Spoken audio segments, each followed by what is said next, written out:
Hello दोस्तों, movie के अंदर हमें इन दोस्तों को दिखाया जाएगा जो कि एक लिफ्ट में फंस गए हैं और उन्हें बचाने के लिए कोई भी नहीं आता। वे कई दिनों तक वहां फंसे रहते हैं। देखिए वे वहां से निकल पाते हैं या नहीं। मूवी की शुरुआत में हमें इन दोस्तों को दिखाया जाता है। इसका नाम जोय है जो कि अपनी गर्लफ्रेंड पार्क के साथ और अपने एक दोस्त डैन के साथ यहाँ पर स्केटिंग करने के लिए आया है, लेकिन उन्हें दूसरी साइड जाने के लिए लिफ्ट से जाना था और उनके पास पूरे पैसे नहीं थे। तब जोय अपनी गर्लफ्रेंड को भेजता है कि तुम जाकर उस आदमी को मस्का लगाओ कि हमें प्लीज दूसरी तरफ जाने दे, क्योंकि तुम एक लड़की हो और तुम एक स्माइल दोगी तो वह मान जाएगा। और ऐसा ही होता है, वह इसके लिए तैयार हो जाता है। वे तीनों लिफ्ट पर बैठ जाते हैं और पहाड़ की तरफ जाने लगते हैं, जहाँ पर वे लोगों को देखते हैं जो कि स्केटिंग कर रहे थे, लेकिन बीच में ही वह लिफ्ट रुक जाती है। वे थोड़ी देर तक तो इंतजार करते हैं और फिर चिल्लाने लगते हैं कि यह कोई मजाक है कि हमने पूरे पैसे दिए हैं, लेकिन तभी डैन कहता है कि हमने पूरे पैसे नहीं दिए। पर फिर भी यह कोई मजाक की बात नहीं थी। थोड़ी देर बाद वह लिफ्ट चलने लगती है। वे लोग पहाड़ पर पहुंच जाते हैं और वहां पर स्केटिंग शुरू कर देते हैं, लेकिन पार्कर को स्केटिंग नहीं आती थी। जो उसे स्केटिंग सिखाने लगता है और वे काफी टाइम तक वहां पर स्केटिंग करते हैं, लेकिन तब वे एक रेस्टोरेंट में खाना खाने के लिए जाते हैं और वहां वे डिसाइड करते हैं कि यहाँ पर कोई मजा नहीं आ रहा है, हमें बड़े पहाड़ पर जाना होगा जहाँ पर हम अच्छे से स्केटिंग कर सकें और जहाँ बहुत ही ज्यादा मजा आए। लेकिन यहाँ पर तो बच्चे ही स्केटिंग करते हैं। वे फिर से इस आदमी के पास जाते हैं और कहते हैं कि हमें दूसरी तरफ जाना है, लेकिन यह आदमी कहता है कि मैं लिफ्ट बंद करने वाला हूँ, क्योंकि अभी मौसम खराबी की वजह से मुझे यह लिफ्ट बंद करने का ऑर्डर मिला है। तब पार्कर से रिक्वेस्ट करती है कि प्लीज हमें एक बार जाने दो, हम जल्दी ही वापस आ जाएंगे। यह आदमी पहले तो ना करता है, लेकिन बाद में इसके लिए तैयार हो जाता है। वे तीनों इस लिफ्ट में बैठ जाते हैं और इनके अलावा उनके पास कोई नहीं था। वे आगे चले जाते हैं और लिफ्ट का नजारा लेने लगते हैं, लेकिन दूसरी तरफ इस आदमी के पास इसका दोस्त आता है और कहता है कि तुम्हें हेड ने बुलाया है। यह आदमी वहां से जाते जाते इसे कहता है कि यहाँ पर 3 लोग चढ़े हुए हैं, वहां उनके आते ही तुम इस लिफ्ट को बंद करके आना। वे अपनी लिफ्ट का नजारा ले ही रहे थे कि तभी वे देखते हैं कि नीचे 3 लोग स्केटिंग कर रहे हैं। उन्हें देखकर खुश होते हैं कि हम लोग भी इसी तरह स्केटिंग करेंगे। यह आदमी इन 3 लोगों को देख लेता है और वह वहां पर रुक जाते हैं। यह आदमी सोचता है कि शायद ये वही 3 लोग हैं जो वह आदमी कहकर गया था। वह उस लिफ्ट को बंद कर देता है और वहां से चला जाता है। दूसरी तरफ लिफ्ट बंद होते हुए थोड़े तो घबरा जाते हैं, लेकिन तभी डैन कहता है कि घबराने की कोई बात नहीं है, यह पहले की जैसी लिफ्ट बंद हुई होगी और थोड़ी देर बाद यह अपने आप चल पड़ेगी। वे आपस में बातें करने लगते हैं और किसी को घबराने के लिए नहीं कहते। वे एक दूसरे को अपनी अपनी पसंद बताते हैं और तब पार्कर पूछते हैं कि कब लिफ्ट चलेगी, क्योंकि वहाँ पर बहुत ठंड थी और वे लोग जम रहे थे और वह अब वेट नहीं कर सकते थे। वह जोर जोर से चिल्लाकर कह रहे थे कि हम यहीं पर हैं, लिफ्ट को चला दो, लेकिन उन्हें सुनने वाला कोई नहीं था और वहाँ पर रहते रहते काफी टाइम हो चुका था। तभी वे चारों तरफ देखते हैं कि लाइट बंद हो रही है। पार्कर घबरा गई थी और उन्हें कहते हैं कि हम यहाँ पर फंस गए हैं। तभी वे देखते हैं कि नीचे एक गाड़ी की आवाज आ रही है। वे जब देखते हैं तो वहाँ पर एक गाड़ी आ जाती है। वह वहाँ पर चिल्लाने लगते हैं, लेकिन यह गाड़ी वाला अपने एक दोस्त को लेने आया था। तभी उसके पास फोन आता है कि तुम्हारा दोस्त यहाँ पर आ चुका है। ऊपर से ये लोग भी बहुत ज्यादा चिल्ला रहे थे और ऊपर से इसके ऊपर सामान फेंक रहे थे, लेकिन वह इनकी तरफ ध्यान नहीं दे रहा था और वापस जाने लगता है, वहाँ से चला जाता है। और तब जोय कहता है कि हमारी कोई ऐसी मदद नहीं करेगा, मुझे नीचे कूदना होगा। ये लोग उसे ऐसा करने के लिए मना कर देते हैं, लेकिन जोय अब उसने ठान ली थी। डैन उसे कहता है कि यह बचने का कोई सही रास्ता नहीं है, क्योंकि तुम्हें चोट लग सकती है, लेकिन वह इसकी परवाह न करते हुए कहता है कि मुझे यह रिस्क लेना ही होगा। और वह नीचे कूद जाता है, लेकिन नीचे कूदते ही उसका पैर टूट जाता है और उसकी हड्डियां बाहर निकल आती है। वह जोर जोर से चिल्लाने लगता है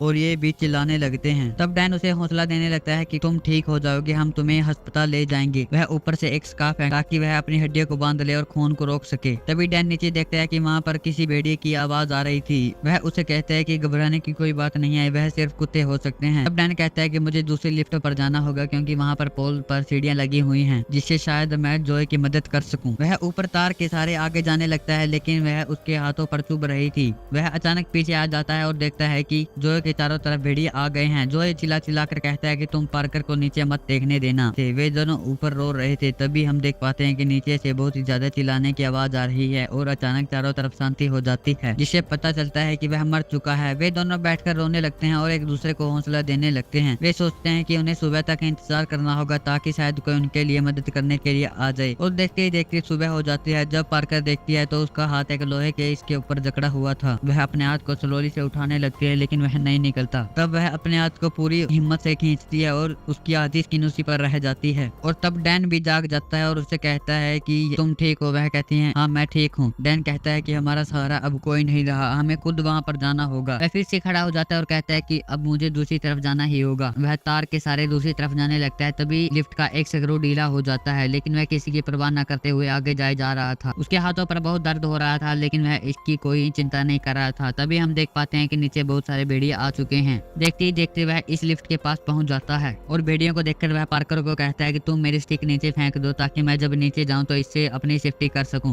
वह दूसरी लिफ्ट पर भी पहुंच जाता है और पोल पर पहुंचते ही वह नीचे जाने लगकर ही जैसे ही वह नीचे जाता है ये भेड़िए उस पर हमला कर देते हैं। वह अपने स्टिक उठाने की कोशिश करता है लेकिन भेड़िए में बहुत ही ज्यादा ताकत थी और वह अपने स्टिक को उठा लेता है और इस भेड़िए को पर मार देता है और उसे वहां से भगा देता है। और तब वह पार्कर को कहता है कि तुम चिंता मत करना, मैं किसी की मदद लेकर यहाँ पर आता हूँ। वह वहाँ से चला जाता है। तब पार्कर देखते हैं कि उसके पीछे भेड़िए लग चुके हैं। पार्कर पूरे दिन वहाँ पर वेट करती है लेकिन वहाँ पर कोई नहीं आता और वह सोचती है कि शायद अब डैन भी मर चुका है। वह अपना खुद को नीचे उतारने का डिसीजन लेती है। वह वहाँ से कूदने की कोशिश करती है लेकिन अचानक से वह स्क्रू भी ढीला हो जाता है और नीचे गिर जाता है। तब लिफ्ट भी नीचे झुक जाती है और उसे थोड़ा सा सहारा मिल जाता है। वह एकदम ऊपर देखती है तो उसकी रस्सियां टूट रही थी और वह ऊपर से छलांग लगा देती है। वह जैसे ही नीचे कूदती है तो उसके ऊपर वह लिफ्ट भी गिर जाती है। उसके पैर पर चोट लग गई थी। वह रेंगते हुए आगे जा रही थी। थोड़ी दूर जाते ही वह देखती है कि वहाँ पर किसी की लाश पड़ी हुई है और वह सोचती है कि यह डैन की ही लाश है और उसके चारों तरफ भेड़िए हैं। लेकिन भेड़िए उसकी तरफ ध्यान नहीं देते। वह उनसे बचकर आगे निकल जाती है। वह सड़क पर पहुंच जाती है और तब वह देखती है कि एक गाड़ी वाला साइड में से वहां पर आ रहा है। वह उसे इशारा कर और तब वह गाड़ी वाला वहां पर रुक जाता है और उसे उठाकर अपने साथ ले जाता है। वह उसे कहता है कि तुम चिंता मत करना, हम तुम्हें हॉस्पिटल ले जाएंगे। और यहीं पर हम मूवी खत्म होती है।